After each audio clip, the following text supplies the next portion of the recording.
Good morning. I am Aaron Icaro, a student researcher from Golden Faith Academy. And today, I will conduct an interview from a Golden Faith Academy student. We will start with a short introduction. My interviewee, please introduce yourself. Well, I am Jamila Zapanta from grade 11 Amazon and I am a STEM student. To begin our interview, let's start with how do you use technology in your schoolworks? Well, I use technology to make my schoolwork more convenient and productive. It really helps me in answering my CLAs or class learning activities, especially because Golden Fate Academy requires us to submit many of our tasks online. That's a smart ways on using technology indeed. Thank you. Next question is, what apps do you usually use for studying? I actually don't use apps to study or take notes digitally. However, I prefer writing my notes in a notebook because I can understand lessons better that way.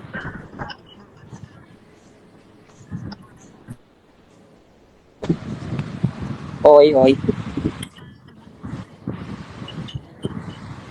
Mm-hmm. Next question is, do you sometimes have problem using technology?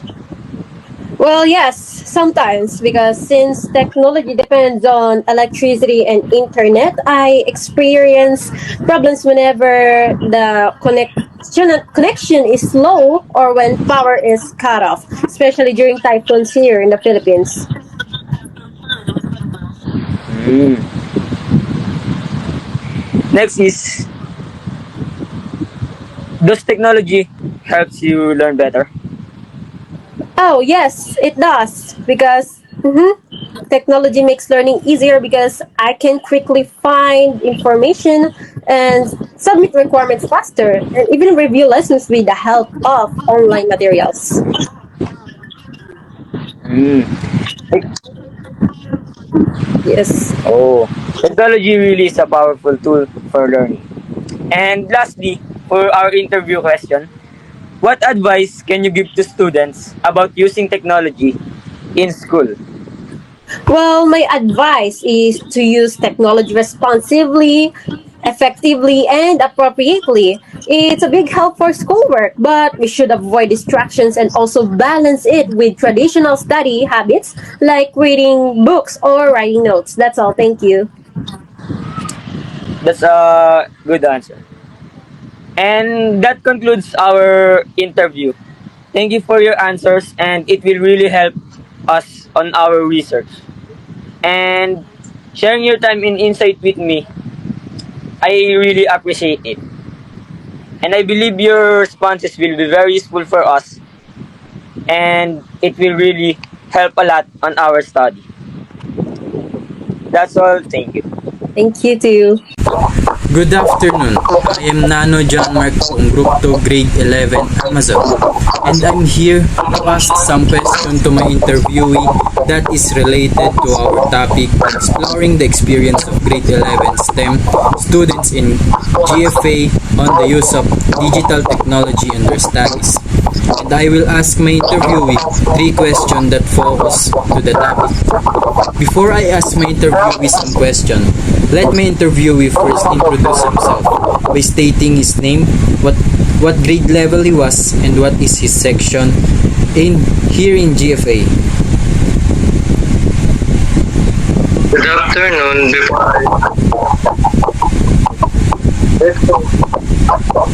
I am a German. Sales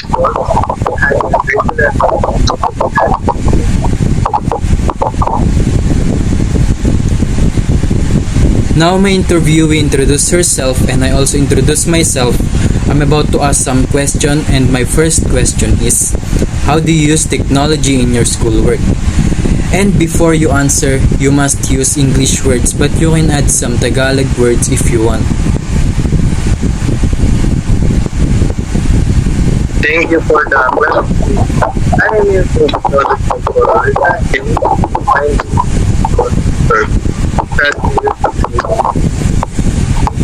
because right now knowledge and it helps a lot. Because when you need to ask answers, you can technology to communicate answer yourself. You can transfer confidence. Just for additional question, for what you have said, do you think this generation is better than the old generation? In my opinion, the generation is much happier to advise or type internet. The answer you want to know, gonna pop up on your feed.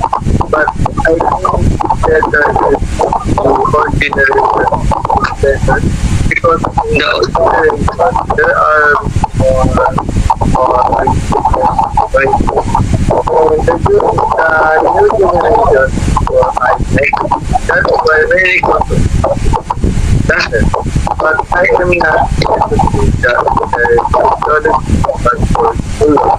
I am only just saying that it is necessary. Thank you for your answer. My next question is, does technology help you learn better? How? It will be better by the internet, the phone, and I am applying to the study to learn. Knowledgeable, the internet, even faster than subject. But that easy, not, but it's not easy. It needs a better understanding of how to properly use. Thank you for the answer you gave to me. I learned on how you use and how you properly use the technology. And for my last question, what advice can you give to the students about using technology in school?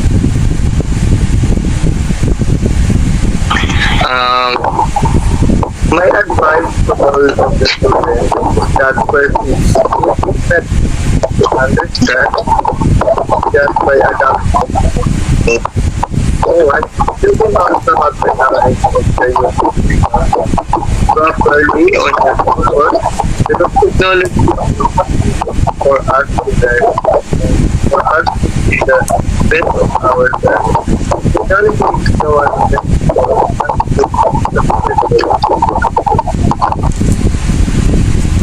What a wonderful answers. I get all the answers I need.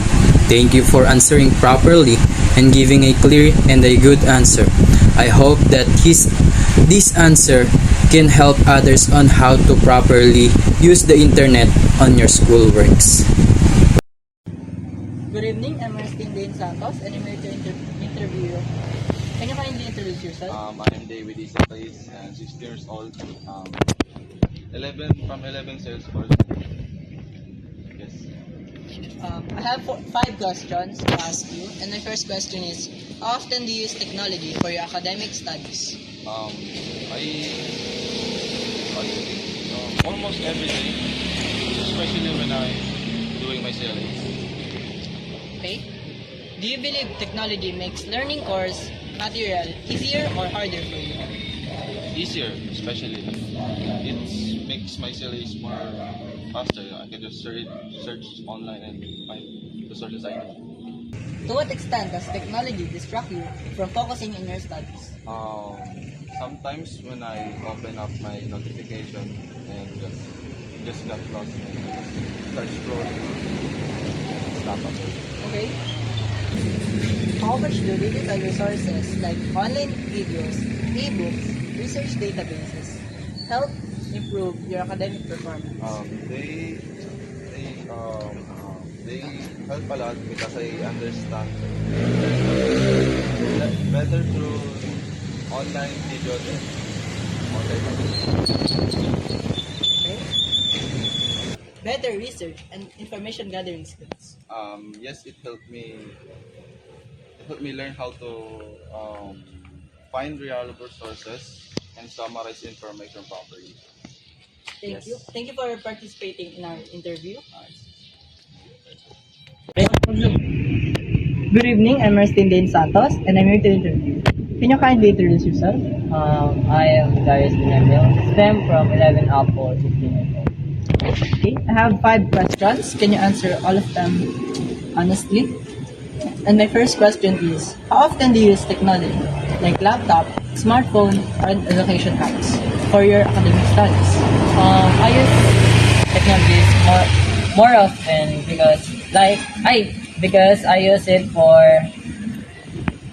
when I am doing my learning activities. Okay. Do you believe technology makes learning material easier or harder? For me, technology has made our life easier. To what extent does technology distract you from focusing on your studies? When I am studying, some notification pops up that distract me, that made me click them and not going back to my study. How much do digital resources like online videos, ebooks, and research databases help you improve your academic performance? Technology helps a lot in studying. Okay? Okay, last question. Do you feel that technology has helped you develop better research and information gathering skills? For me, yes, it helped me a lot.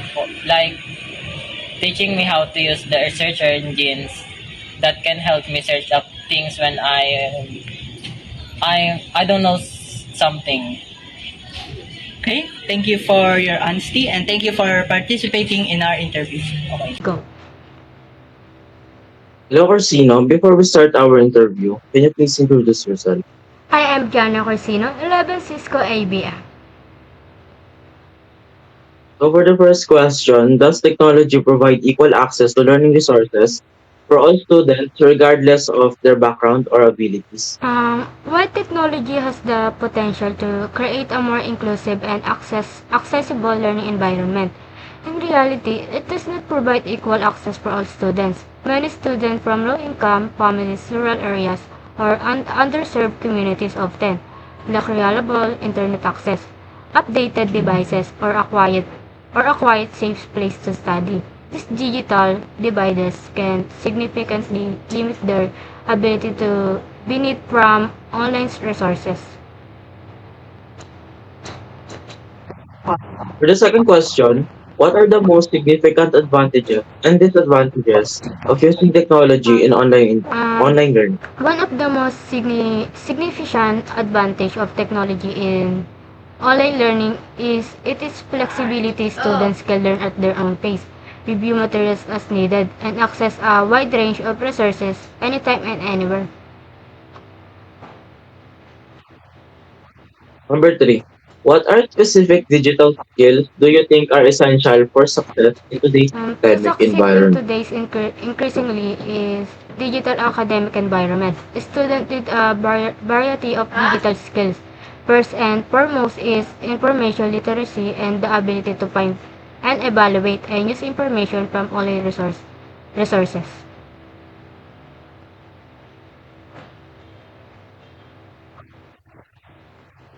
What measures should be taken to promote the responsible and ethical use of Promoting technology the among students? responsible and ethical use of technology among students requires a productive and comprehensive approach. Schools and educators should implement digital citizenship education as part of the curriculum, teaching students about online safety, digital footprints, respectful communication, and intellectual property.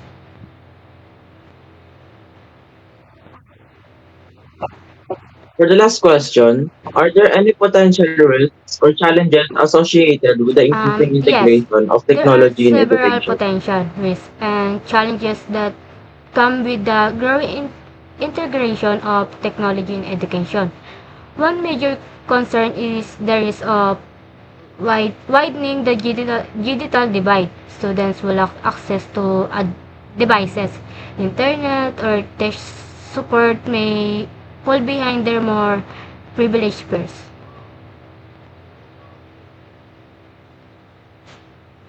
Thank you.